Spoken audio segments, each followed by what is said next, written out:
l'agneau. Apocalypse chapitre 19. Après cela, j'entendis dans le ciel comme la voix forte d'une foule nombreuse qui disait Alléluia. Le salut, la gloire et la puissance sont à notre Dieu, parce que les jugements sont véritables et justes. Car il a jugé la grande prostituée qui corrompait la terre par sa débauche. Et il a vengé, amen, en laissant de ses serviteurs, en le redemandant de sa main. Et il dit une seconde fois, Alléluia. Amen. Sa fumée monte au siècle des siècles. Et les 24 vieillards et les 4 êtres vivants se prosternaient et adoraient Dieu assis sur le trône en disant Amen. Alléluia. Et les voix sorties du trône en disant louez notre Dieu. Alléluia. Vous tous, ces serviteurs, vous qui les craignez, petits et grands, et j'entendis comme la voix d'une foule nombreuse, comme un bruit de gros eaux, et comme un bruit de fort cours de tonnerre, disant Alléluia, car le Seigneur notre Dieu, Tout-Puissant, est entré dans son règne. Réjouissons-nous, réjouissons-nous, soyons dans l'allégresse et donnons-nous gloire, car les noces de l'agneau sont venues, son épouse s'est préparée. Amen. Et il lui a été donné de se revêtir de fêlés éclatants, purs, car le fêlé, amen, ce sont les œuvres justes des saints. Le verset très important, le verset 9, Apocalypse 19, verset 9. Là, je me dis, écrit, heureux ceux qui sont appelés au festin des noces de l'agneau. Puis, il me dit, ces paroles sont les véritables paroles de Dieu. Amen.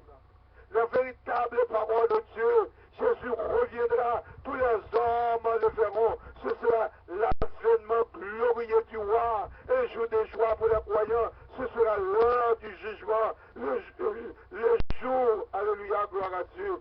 Jésus nous a donné, amen, des signes de son retour. Le Seigneur veut que nous l'attendions à tout moment.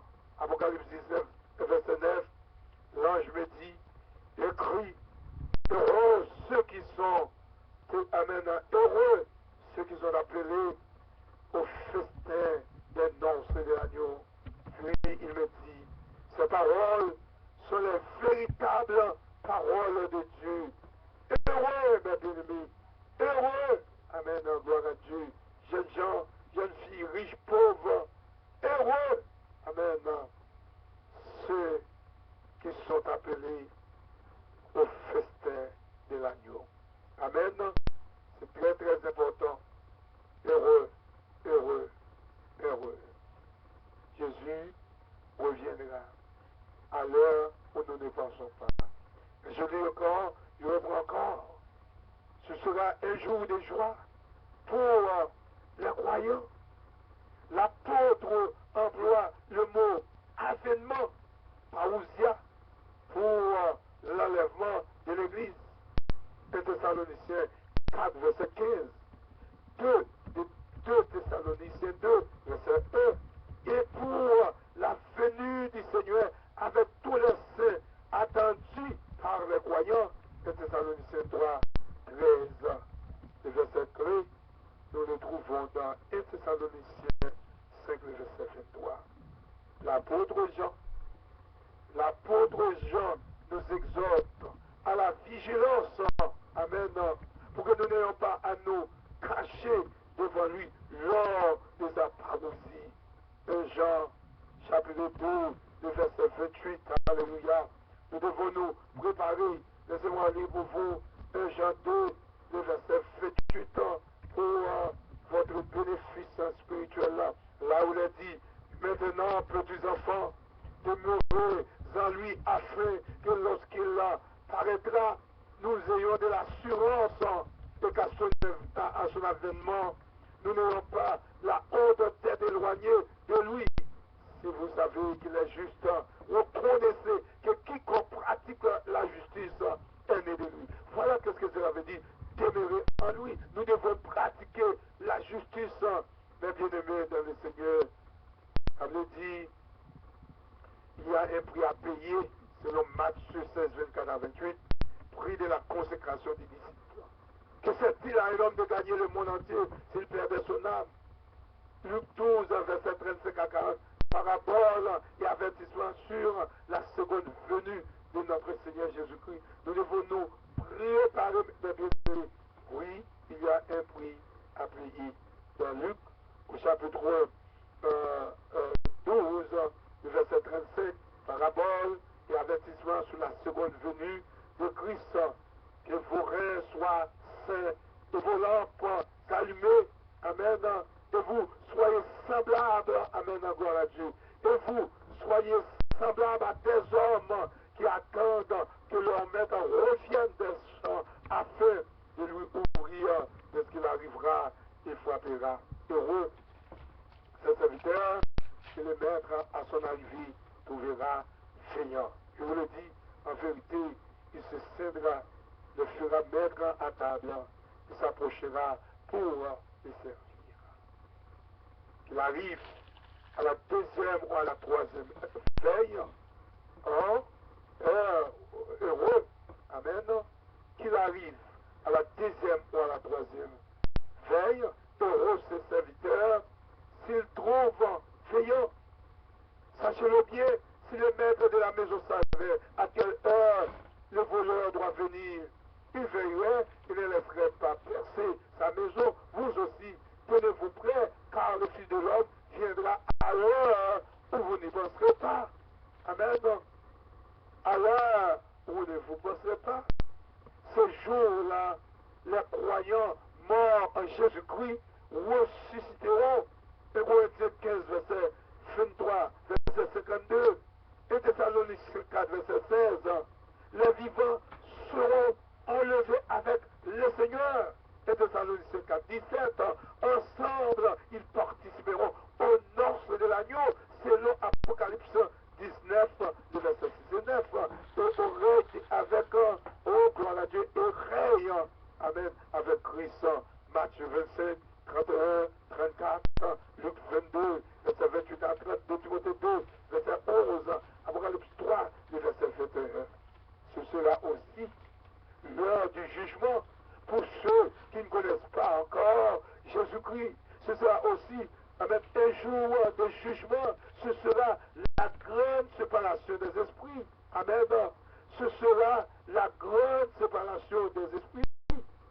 Mes bien-aimés, jeunes gens, jeunes filles, avez dit, l'un sera pris, l'autre laissé. Matthieu 24, 37 à 41.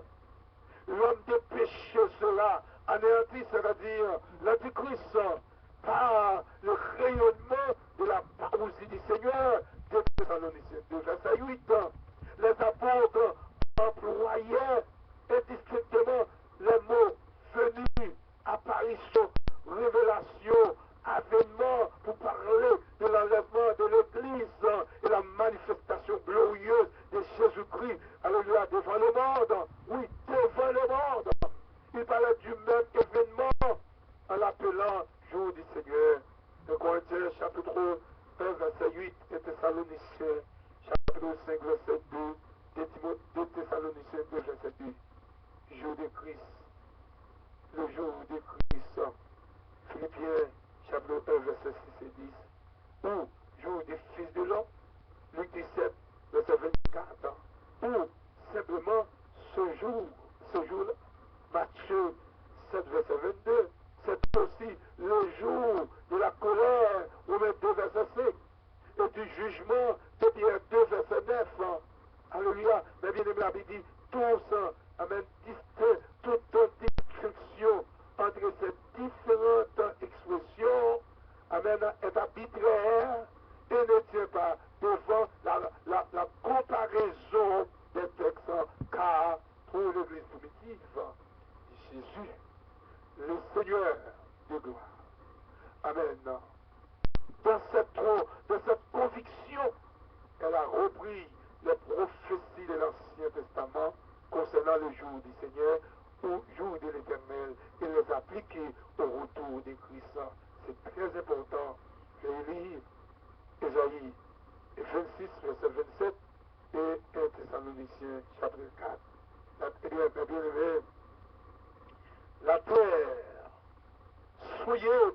péché sera jugé et détruite, selon 2 Pierre, chapitre 3, verset 10, verset 12. Elle fait place à de nouveaux cieux et une nouvelle terre. Alléluia, gloire à Dieu. Mes bien-aimés, préparez-vous pour de nouveaux cieux et de nouvelles terres. Selon Apocalypse 21, Jésus, alléluia, nous donne gloire à Dieu. Oh, des encouragements pour le servir. Mes bien-aimés, gloire à Dieu. Nous attendons selon la promesse de nouveaux cieux et une nouvelle terre. Oh, merci Seigneur. Oh, alléluia. La Bible dit dans Apocalypse 21, de nouveaux cieux et une nouvelle terre. Puis je vis un nouveau ciel et une nouvelle terre, car le premier ciel et la première terre avaient disparu et la mer n'était plus. Et je vis descendre du ciel auprès de Dieu la ville sainte, la nouvelle Jérusalem, préparée comme une épouse qui s'est parée pour son époux. Mes bien-aimés, 2 Pierre, chapitre 3, vous pouvez lire ce chapitre. La terre souillée par le péché sera jugée et détruite. Elle fera place à de nouveaux cieux et une nouvelle terre. Mes bien-aimés, le Seigneur nous a donné des signes de son retour. Le Seigneur nous a donné des signes de son retour. Dans Matthieu, au chapitre 24, alléluia, gloire à Dieu. Merci d'avance, Seigneur, pour ton amour, pour ta fidélité, pour ta bonté.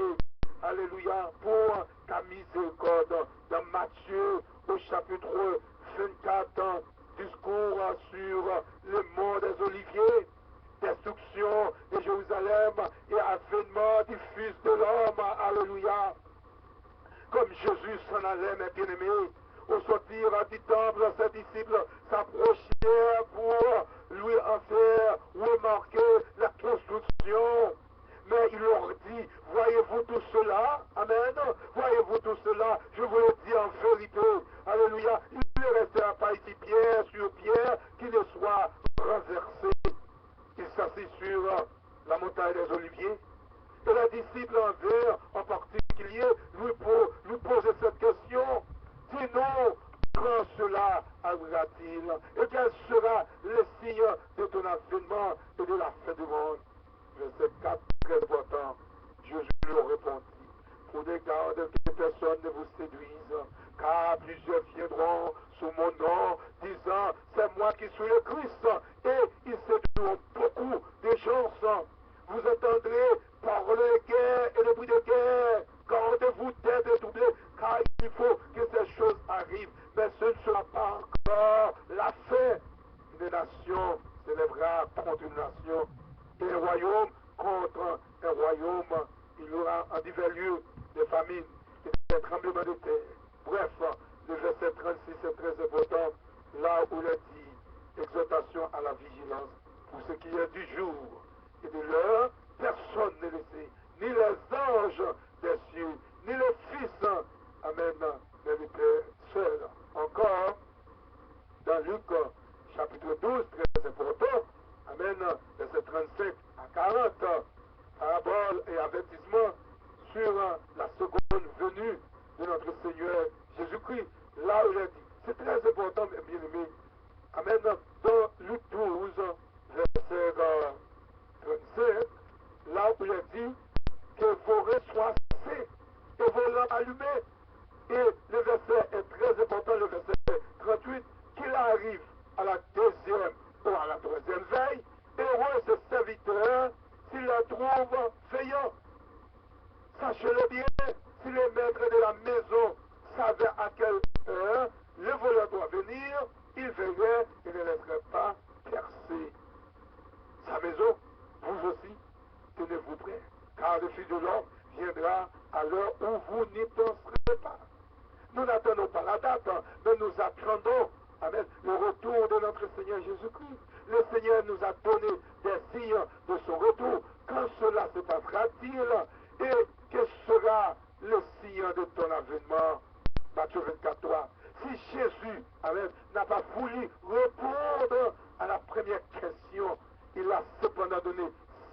signe de son retour. Matthieu 24, 5 à 14, auquel il désire que nous soyons attentifs. Matthieu 24, verset 33. Dans Matthieu 24, plutôt le verset 5, faux Christ et faux prophète, c'est numéro 1. Deuxième signe, guerre et menace de guerre. Matthieu 24, verset 6 et 7. Troisième signe, famine, épidémie et tremblement de terre. Matthieu 24, verset 7. Quatrième signe, persécution des croyants. Matthieu 24, verset 9 à 10. Cinquième signe, apostasie de l'Église. Amen. Matthieu 24, verset 11 à 12. Et 2 Thessaloniciens 2, verset 3 à 30. Sixième signe, disparition de toute loi dans le monde. Matthieu 12, 24.